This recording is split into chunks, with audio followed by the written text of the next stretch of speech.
My very first movie, Aftermath, hit #1 on Netflix.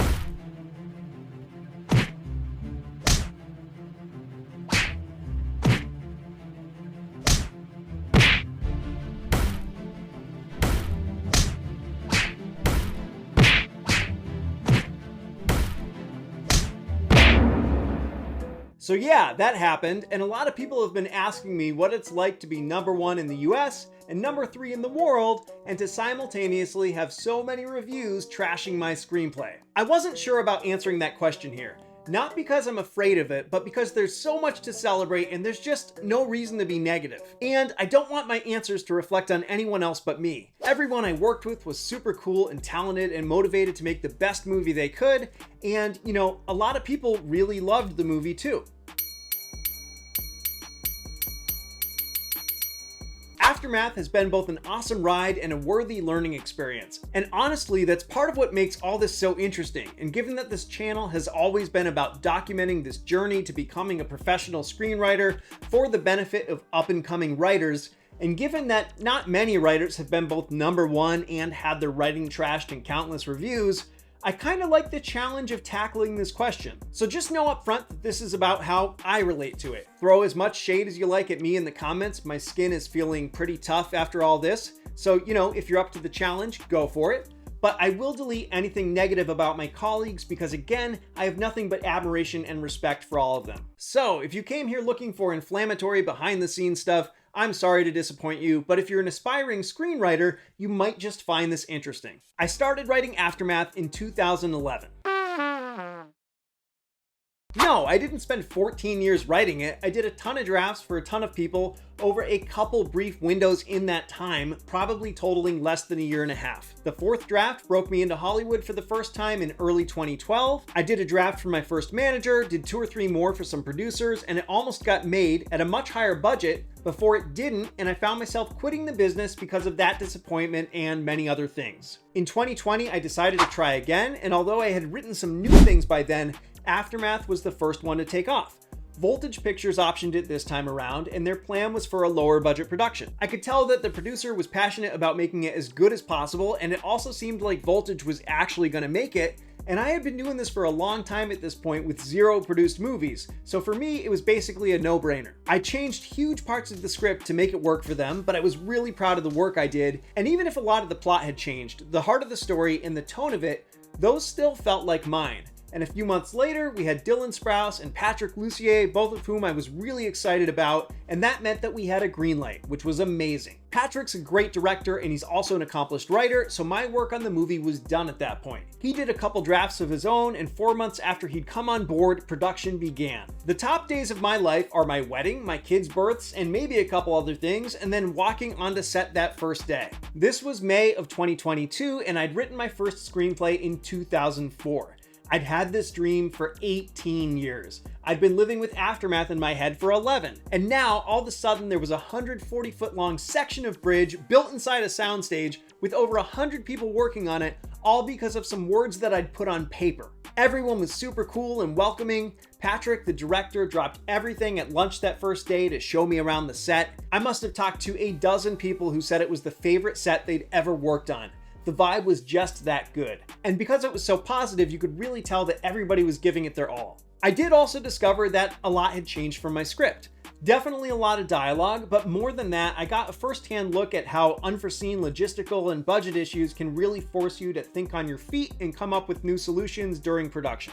I wasn't really bothered by any of this. I'd always known that this was a collaborative medium, and again, there were over 100 people working on this huge set because of some words that I'd put on paper. I had very little to do with the movie after that point. They did ask me to write a few possible lines for ADR because they wanted to dub over some of what they had in an attempt to make it funnier. I don't think they used any of what I gave them. It's hard to change the tone of a movie after you've already shot it. But a little over 2 years later, they released the trailer on YouTube, and I got my first look at a piece of the finished film. And I honestly thought that it looked pretty great. I had my hopes up that we had something special. It was released in Europe before I ever got to see it, so the first thing that I saw were all these foreign reviews trickling in. Some were good, but quite a few of them were not, and most of those were trashing the script. Look, it took a ton of rejection for me to get to this point, and I thought I had a pretty thick skin, but as I said in a video last year, so far I have not been able to get to a point where rejection feels good, but most of the time it does sting way less than it used to, and that's important because there's another form of rejection that I haven't yet faced. Bad movie reviews. Those reviews were really hard to see, and what made it even worse was that I hadn't even seen the movie,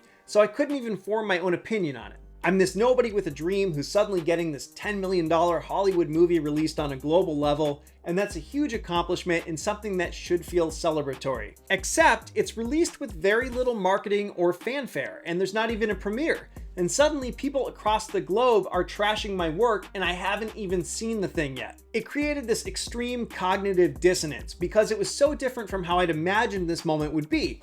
And you gotta understand, I'd been dreaming of this moment for like nearly 20 years. The 2 weeks before I was finally able to see the movie were probably my darkest 2 weeks ever as a screenwriter. It was not fun, and I was not fun to be around. My wife and closest friends will confirm.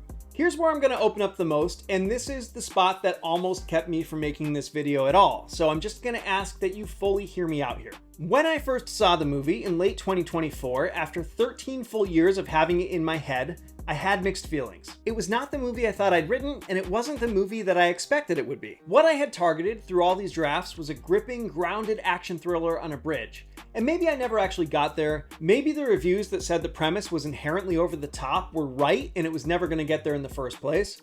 But that's what I was after. And yes, it totally took inspiration from old school action like Die Hard and The Rock, which I love, but I was shooting for a tone that was more serious. I tried to focus on realism and having it driven by character. The bones of that script were still mostly there in the movie, at least in the first 2 acts, but the tone, the dialogue, many of the scenes, and the things that the characters did, they were a lot different from what I'd written. And it wasn't really the kind of movie that I regularly watch. And a good chunk of the reviews that criticized the script were pointing at lines and scenes and moments that weren't in any of my drafts. And again, all of this was kind of a mindfuck because I'd been seeing that movie in my head for 13 years now. It sounds like I'm being really negative here, so again, bear with me. First of all, there were a lot of things that I really liked about the movie, and over the next few weeks, as I processed my initial reaction and let go of the original vision that I'd had, I got much more comfortable with what Aftermath was. And I'm really thankful that I had that time, because when it hit Netflix, I was in a much healthier and more rational place. And as it hit #1 and thousands of reviews started to pour in, I finally truly got it. So first of all, I don't know this for sure, but I assume that the reason it was released last fall with so little marketing was that they wanted a huge Netflix opening. And if that's the case, it worked. Second, yes, there are a lot of 1-star reviews trashing the script and me, just as there are articles and social media posts and YouTube videos and whatever. And yes, a lot of them point to things that I didn't actually write, and that's weird. There are also a lot of 3-star reviews that are more in line with my original opinion, which applaud the movie for things that it does well and struggle with certain script elements. And then there are tons of reviews that absolutely love this thing. They appreciate the hell out of it. If you go to review sites, yes, they tend to skew negative, but when the movie dropped, Netflix announced that it had 9.9 million views that first week. There were only 3,000 reviews on Letterboxd, but if you checked out social media where it was blowing up, the majority of what I saw was positive. And some of the positive reviews definitely called out things that I didn't write. No way. Oh, yes, way. Eric! So many people have told me that they loved that line, and I always have to correct them like, yeah, I loved it too, but I didn't write it. And I can't help but think the people who absolutely loved this movie might not have loved the version that I'd had in my head. So who's right and who's wrong, and what does that mean for somebody who wants to be a screenwriter? I have said on this channel many times that one of my favorite things about movies and art is that we all have different takes and perspectives. That's part of what makes it all so cool and interesting to me, but because I was so in my head about this, I lost sight of that for a bit. I wrote a Nathan Graham Davis script. I can't do anything else, or at least I can't do it well. I've got a pretty big range, but if you ask me to write a Charlie Kaufman or Aaron Sorkin script, all you're gonna get is a really mid attempt at a Charlie Kaufman or Aaron Sorkin script. The best producers and executives know a screenplay that can find and delight an audience when they see it. A major part of their job is to bring on other creatives and especially a director who can deliver on that promise. And that's exactly what they did. They put together a movie that hit #1. The best directors know who they are, have confidence in their taste, and know their audience. Patrick saw a Patrick Lussier movie that could be built on the pages of a Nathan Graham Davis script, and that's the movie he set out to make. And the more I remove my ego and recognize that, the more I connect with this movie, and the more I'm ridiculously proud to be part of it. Millions of people had an absolute blast watching something that started with me. Who the fuck gets to say that? I think writing a screenplay is a lot like raising a kid. You do your best to raise them the best way that you know how, but at some point they're gonna go off and be their own person. Your influence is always gonna be there, but probably they're gonna do a few things that you don't approve of. But with any luck, they'll also do some things that will absolutely blow your mind and make you super proud. And that is definitely Aftermath for me. It might not be what I expected, but it is a cool movie and there's a reason so many people love it. I do wish Patrick had a few more million and a few more weeks of shooting to truly bring out his vision. I'd love to see that version. I'd love to see my version, but those versions might never have gotten made. I wish I could say more, but I will say this: it took an incredible effort by the producers and Patrick and everyone involved just to get what we have on film. And this version is the reason that I got to be on the set of something that I wrote, the reason I have this poster and this mask on my wall. It's the reason that I have a bunch of awesome new friends. It's the reason that I have a career right now. It's the reason my kids got to see their dad's movie hit #1 on the biggest streamer in the world. And it's the reason that a bunch of new doors are beginning to open. So for you up and coming writers and those of you who might be on the cusp of getting something made, this thing that you're writing, this kid of yours, they're gonna grow up and become their own person someday. And I would encourage you not to fear that and not to let it detract from your dream or the work that you're doing. It's not a bad thing. Do your best work, lean into it, collaborate, and enjoy the ride. It's a cool one. It's unlike anything else in the world. So how do I feel right now? Fucking great.